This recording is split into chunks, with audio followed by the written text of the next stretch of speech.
आकाशवाणी भोपाल से प्रस्तुत है नर्मदापुरम जिले की चिट्ठी। आलेख तनुज तिवारी, वाचन स्वर दीपा सिंह। नर्मदापुरम जिले में पश्चिमी विक्षोभ का असर कम होते ही गर्मी ने तेवर दिखाने शुरू कर दिए हैं। शुक्रवार और शनिवार को नर्मदापुरम मध्य प्रदेश का सबसे गर्म शहर रहा, जहां दिन का अधिकतम तापमान 39.3 डिग्री सेल्सियस रहा। आज सोमवार को भी सुबह से मौसम साफ बना हुआ है। मौसम विभाग ने अभी चेतावनी दी है कि तेज धूप और गर्म हवाओं के कारण दिन में गर्मी बनी रहेगी।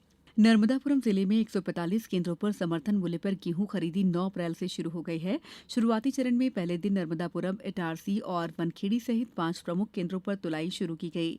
131 उपार्जन केंद्रों पर कुल 3,424 किसानों ने स्लॉट बुक कराए हैं।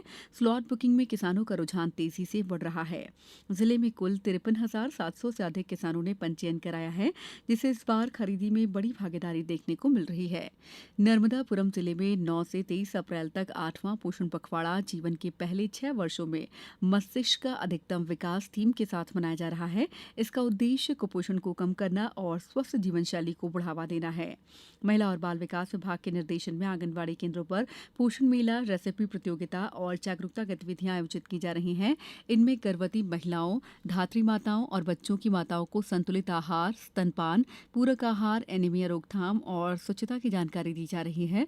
साथ ही बच्चों के नियमित स्वास्थ्य परीक्षण और वजन मापन के लिए प्रेरित किया जा रहा है। नर्मदापुरम जिले में सर्वाइकल कैंसर यानी गर्भाशय ग्रीवा कैंसर से बचाव के लिए 14 से 15 वर्ष आयु की किशोरियों को निःशुल्क एचपीवी टीकाकरण अभियान के तहत तेजी से टीके लगाए जा रहे हैं।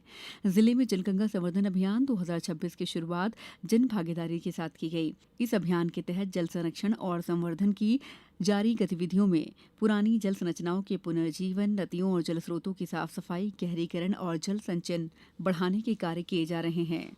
जिले में पर्यटन को बढ़ावा देने के लिए मध्य प्रदेश टूरिज्म बोर्ड और जिला प्रशासन द्वारा गतिविधियां संचालित की जा रही हैं। महिलाओं के लिए सुरक्षित पर्यटन स्थल परियोजना के तहत हाल ही में पचमढ़ी स्थित एमपीटी होटल हाईलैंड में कार्यशाला आयोजित की गई। जिले की सिवनी मालवा परियोजना के आंगनबाड़ी केंद्रों में मार्च के आखिरी सप्ताह में विद्यारंभ कार्यक्रम आयोजित किया गया, जिसमें 5-6 वर्ष के बच्चों को विद्यारंभ प्रमाण पत्र दिए गए। नर्मदापुरम जिले की इटारसी में पिछले दिनों संकल्प से समाधान अभियान के समापन पर हितलाभ वितरण कार्यक्रम में बड़ी संख्या में आवेदनों का निराकरण कर पात्र हितग्राहियों को लाभान्वित किया गया। राज्य ग्रामीण आजीविका मिशन के तहत जिला पंचायत नर्मदापुरम में परंपरागत बीज संरक्षण और बीज सखी उन्मुखीकरण कार्यशाला आयोजित की गई। कार्यक्रम की अध्यक्षता कर रहे सीईओ हिमांशु जैन ने बीज सखियों को प्रशिक्षण को जमीनी स्तर पर लागू करने और किसानों से समन्वय बढ़ाने के निर्देश दिए। शहर में पर्यावरण संरक्षण और स्वच्छता के प्रति जागरूकता के लिए पिछले दिनों साइक्लोथॉन आयोजित किया गया।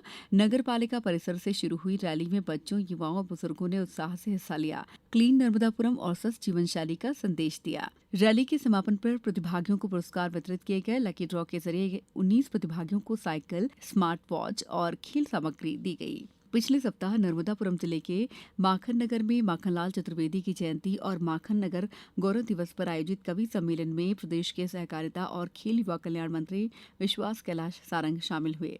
कार्यक्रम में उन्होंने कहा कि साहित्य समाज को दिशा देने का कार्य करता है। उन्होंने माखनलाल चतुर्वेदी के योगदान को याद करते हुए कहा कि उनकी रचनाओं ने समाज को जागरूक कर राष्ट्र को एकता के सूत्र में बांधा। कवि सम्मेलन में जाने माने कवि सुरेंद्र शर्मा और नीलोपल मृणाल सहित अन्य कवियों ने काव्य पाठ किया।